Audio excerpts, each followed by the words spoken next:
Hola, mi nombre es Facundo Sadrosny y hoy voy a estar compartiendo con ustedes el capítulo número 9 y 12 del libro Una historia de Asia Oriental de Charles Holcomb.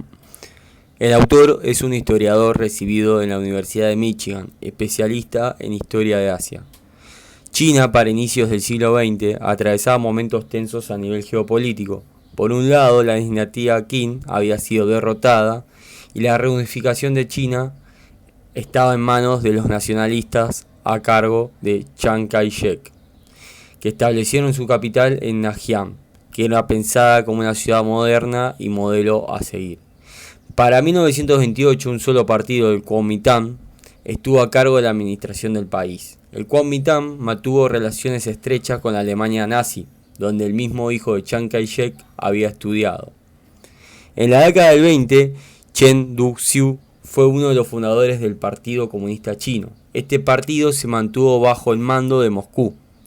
A su vez, la Unión Soviética también mantenía estrechos lazos con los nacionalistas chinos y en un acuerdo con Sun Yat-sen, uno de los líderes nacionalistas, pactaron una unidad entre ambos partidos políticos por un tiempo definido.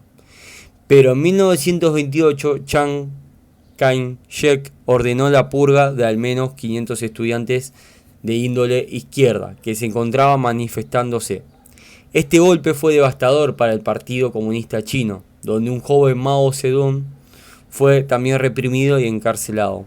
Es el mismo Mao, luego de su liberación y posterior ascenso del Partido Comunista Chino, que promovió un enfoque basado en el potencial revolucionario de los campesinos y que sostuvo llevar a cabo a los campesinos a ser la fuerza revolucionaria.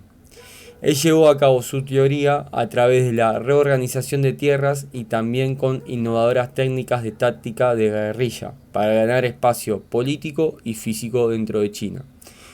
Los levantamientos comunistas hicieron que los nacionalistas actuaran con temor a la creciente marea roja comunista. El Kuomintang promovió una serie de campañas militares contra la base de Jiangxi, pero la famosa larga marcha hacia Jiangxi, donde los nacionalistas se vieron sobrepasados por la marcha comunista a mando de Mao Zedong, como también se vieron sobrepasados por la invasión japonesa a China.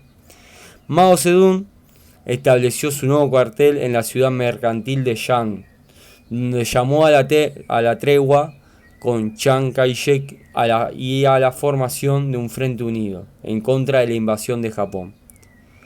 Aunque el referente de los nacionalistas no estaba a favor de esta tregua, tuvo que mermar su decisión cuando sus propios colegas lo secuestraron y lo obligaron a firmar este acuerdo en el llamado Tregua de Jian. Ya para el 13 de diciembre, la capital nacionalista Nanjing había caído en manos japonesas, aunque los japoneses no pudieron derrotar por completo a los nacionalistas ni a los comunistas, así tornándose la guerra civil en un escenario de estancamiento. La frágil infraestructura de la China nacionalista junto con la destrucción de su precaria industria hizo que se emitiera moneda débilmente respaldada, fomentando así la inflación del país. Por su parte, el enorme esfuerzo tanto japonés para seguir llevando tropas a China como a los propios chinos de resistir tanto tiempo la ofensiva del país del sol naciente posibilitó que Japón tuviese que buscar propios aliados dentro del país chino. Encontró así a un nacionalista, Wang Jiwei, un líder de la revolución nacionalista de la primera época, que creía que un verdadero pacto con Japón era la mejor forma de respetar los intereses chinos, aunque la historia luego mostró que su visión fue errada. China ya había perdido alrededor de 20 millones de personas en su guerra contra Japón. Por su parte, Japón, sofocada por tantas frentes de batalla, perdió alrededor de 185.000 soldados en China y llevó su economía al límite de la ruina. Después de la derrota de Japón en la Segunda Guerra Mundial y su retirada de China, la inflación, la corrupción y el mercado negro habían estado a la orden del día en China. El presidente de los Estados Unidos, en esa época, Truman, envió al general Sherman como enviado especial a China con el optimismo de que se formara una nueva constitución y así lograr una tregua entre nacionalistas y comunistas. China atravesaba una gran crisis ocasionada por la restricción del libre mercado y la gran cantidad circulante de dinero sin sustento económico, junto con una alta tasa de desempleo. Por otro lado, los soviéticos invadieron Manchuria al finalizar la Segunda Guerra Mundial. Esto posibilitó la alzada de los comunistas chinos, respaldados por los rusos, que entregaron a los comunistas chinos 750.000 de rifles, entre otros armamentos. Del otro lado, Estados Unidos ayudó a Chiang Kai-shek, pero los nacionalistas fueron derrotados unidad por unidad. La ofensiva comunista empezó a dar en su prioridad a partir de 1948. Para este año, Beijing cayó en manos comunistas y Chiang Kai-shek huyó hacia la isla de Taiwán.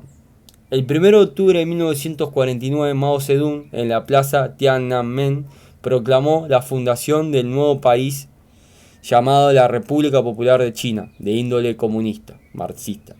Rápidamente, Estados Unidos no reconoció a este nuevo país, sino que reconoció solamente a Chiang Kai-shek como el único representante legítimo de toda China, tanto continental como insular. Las políticas de la República Popular de China se inclinaron hacia cultivar relaciones con la Unión Soviética, obteniendo préstamos de este país en los primeros años. Se introdujo además una nueva moneda nacional, el yuan, que hizo posible contener la inflación galopante que vivía el país. El nuevo gobierno de carácter social y marxista carecía de líderes con una buena educación y que no estaban familiarizados con el mundo por fuera de China. La teoría decía que el progreso se daría por las luchas de clases, pero primero China debía enfrentar la transición del feudalismo al capitalismo y después recién ahí del capitalismo hacia el comunismo. China era un gran país demográficamente hablando, pero carecía de una infraestructura como tal. Una de las soluciones que implantó el marxismo fue el de combatir este semifeudalismo expulsando a los extranjeros y que los campesinos se sublevaran, denunciando a los explotadores terratenientes y llevando así ronda de lucha de clases contra estos mismos. Un gran factor que ayudó a esto fue la reforma agraria, que al inicio de la transición del socialismo promovió, por ejemplo, la agricultura colectiva. También se implementaron planes quinquenales, entre otros proyectos.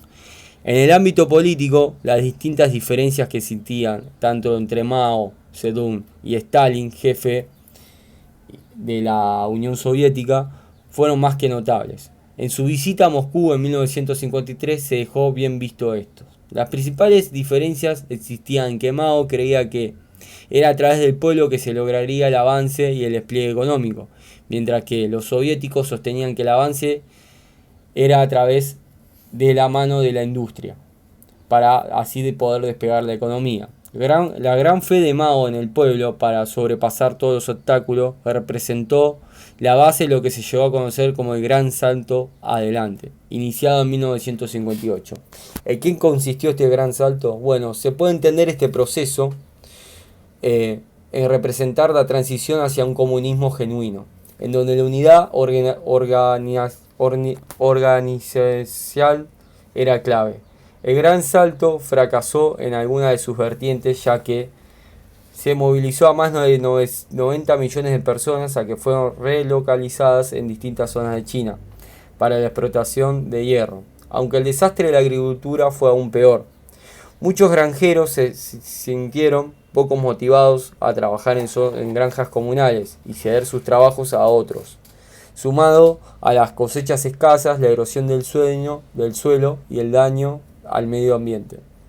Mao seguía así todo teniendo un dominio insólito en toda China, aunque dio un paso hacia atrás como líder del gobierno chino, pero aún conservó su posición más poderosa como presidente del Partido Comunista Chino. El líder llevó a cabo junto a su esposa una oleada hacia que las grandes masas de jóvenes estudiantes promovieran a defender la versión maoísta de la revolución, organizándolos a estos en grupos, como si fuera su propia guardia roja. Mao intentó a toda costa recuperar el control y la dirección de la revolución.